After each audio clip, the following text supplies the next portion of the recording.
Aslında burada pragmatik davranması gerekiyor Gagavuzya'nın. Yani Rusya, evet Rusya eğer burada bir çıkar varsa, ekonomik çıkar varsa Gagavuzlar açısından elbette ki Rusya'ya yaklaşacak. Diyelim meyveler Rusya'ya gider ve kolaylıkla embargo yasakladı. Ambargo yoksa, serbest ticaret yapabiliyorsa tabii ki burada Gagavuzlar için bir fayda var.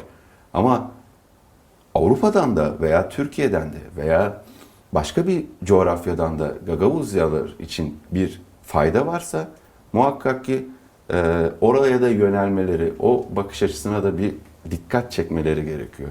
Oraya da bir bakmaları gerekiyor. Ben Gagavuzya'nın bir tarafa yaklaşmasını değil, her tarafa eşit olmasını isterim. Çünkü 1990'dan beri Gagavuzya kendi kültürünü, kendi dilini, kendi kimliğini korumak için çok ciddi mücadeleler verdi. Özellikle 90 ve 94 arasındaki o sıkıntılı dönemi Doğru. muhakkak ki sizler de burada yaşamışsınızdır. Eğer böyle bir bağımsızlık demeyeyim de kendi benliğini, kendi kültürünü korumak için mücadele verdiyseniz bundan sonra sizin kimseye aşırı derecede yaklaşmamanız gerekiyor. Aşırı derecede yaklaşmak, o zaman bunca yıl niçin uğraştınız diye bir soru sorarım.